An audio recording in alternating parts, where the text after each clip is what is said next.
Senator Chris Coons of Delaware. He sits on both the Judiciary and Foreign Relations committees. Along with us, opinion writer at the Washington Post, George Will. Katty Kay and John Hellman, wherever he is somewhere, I think we have back John with in a us box as well. He's in a box somewhere. Keeping him. So, Senator, let's begin with you, Senator. There's so much to talk about today. We haven't talked about Judge Gorsuch yet. Why don't we talk about that first? The Senate goes, quote, nuclear. What's your reaction? I think this was a sad day for the Senate, and each party has a deeply felt sense of grievance. Democrats feel that Judge Merrick Garland was badly mistreated and that 7 months of denial of a hearing or a vote was the equivalent of a partisan filibuster. Republicans are deeply aggrieved that Judge Gorsuch was the subject of a partisan filibuster, and the resolution is that the opportunity for any future filibusters is now gone. So I've read some very thoughtful commentary basically saying both sides have a point. Yeah. I mean, I can't hear anybody talk about, blaming this all on the Republicans without thinking about what Harry Reid did, or I, of course, always go back to Judge Bork. But if both sides have a point, when do we step back from the abyss?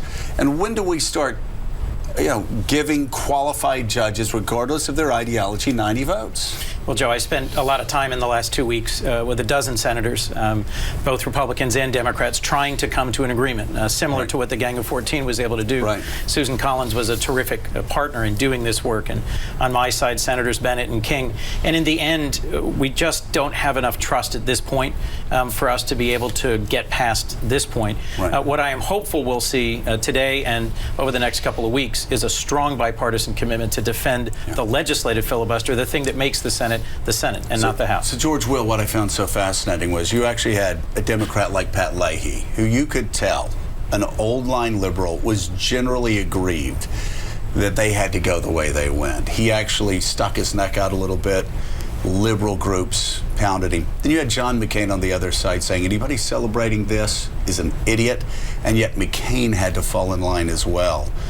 The lines have been drawn. Do you see any possibility of the Senate in the future stepping back? I'll tell you what I think they ought to do. They ought to go back to 1970.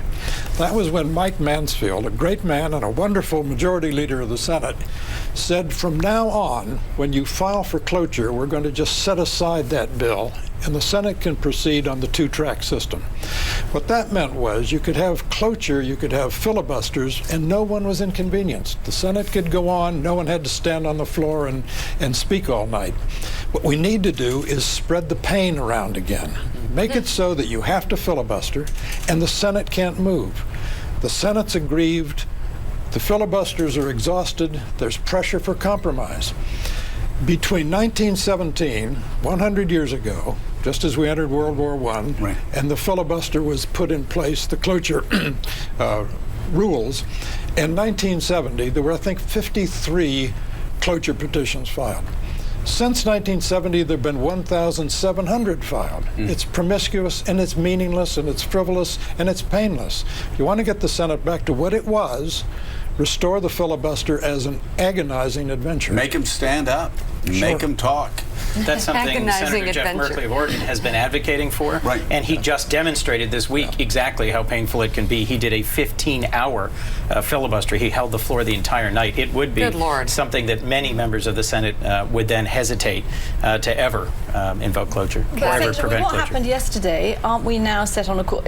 It was lack of partisanship, lack of comity between the two sides that led to yesterday, and yesterday is just going to take us exponentially further in that direction, isn't it? Yes. It was going to get. How do we stop this getting worse? Not just for Supreme Court nominees, but well, one of my very real hopes is that the steps taken by President Trump and the significant challenges facing us in the world will bring us together. The Senate Foreign Relations Committee operates in a fairly bipartisan way and has strong bipartisan leadership. One of the unintended consequences of a Trump presidency may be to make the Senate great again. And in foreign relations, we can and should step up to our constitutional role to insist on a declaration of war, on an authorization of the use of military force, and to help shape strategy, because frankly, there is no clear strategy right now for how we're going to both confront Assad and defeat ISIS. George Will, do you agree with the senator that there has to be an authorization of force moving forward? You talk about things that have changed through the years. That's certainly one of them. I do. The last time the United States declared war was June 5th, 1942. It declared war on Hungary, Romania, and someone else. It was just tidying up the legal niceties of World War II. It is, I don't know if anyone's made this point this morning, but those missiles flew yesterday 100 years to the day that we declared war on Germany. Now that big war started with a small caliber pistol shot in Sarajevo, so big things can happen from these small events. We're counting on the command and control of Russian aircraft and anti-aircraft systems in Syria not to have an accident.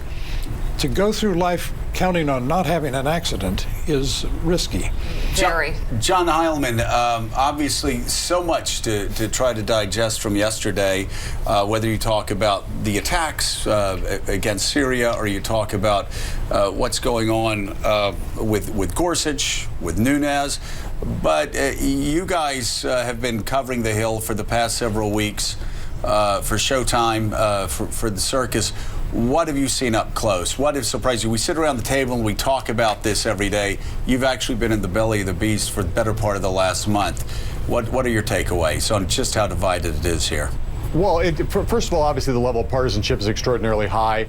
There's a level of activity here that is just frantic. Senator Coons and I were just talking about it this week with 3 heads of state in the country, in America, visiting, with the Syria missile strike, with the Gorsuch confirmation, with Nunes, with Bannon's demotion from the NSC. It's got to be easily the most eventful week of the young Trump presidency.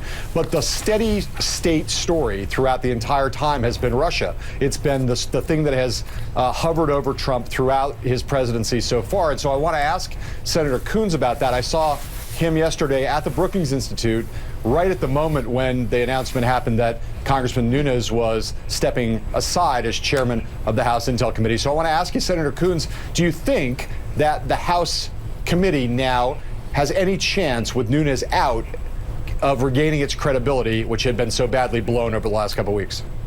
Well, I'm hopeful that that's what's going to happen.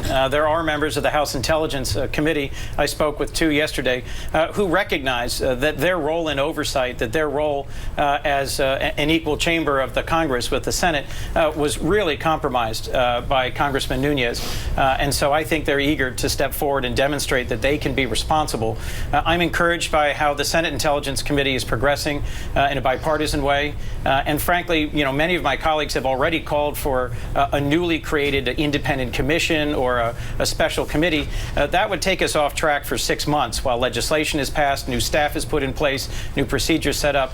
I think we need to focus on the functioning committee that we have, the Senate Intelligence Committee, that's making progress in this important investigation to get to the bottom of all the allegations about potential coordination between the Trump campaign and Russia in the interference in our last election. And George Will, was it a wise decision for Nunes to step down, at least in the limited role of the Russian investigation? Sure, he'd become the story, and if we're going to make Congress great again, Congress has to demonstrate that it can conduct oversight and investigations. That's a good bit of what Congress does. Yep. And everybody calling for special investigators. I'm sorry, I think of Lawrence Walsh dropping information 2 or 3 days before the 1992 election.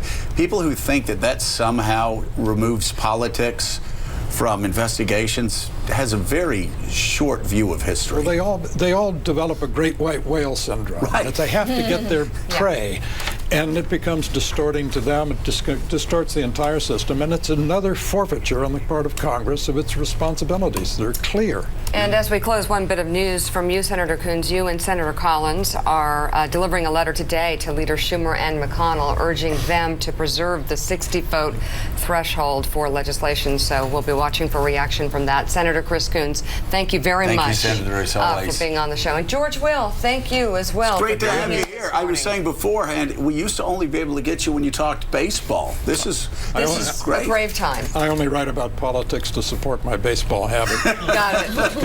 We understand.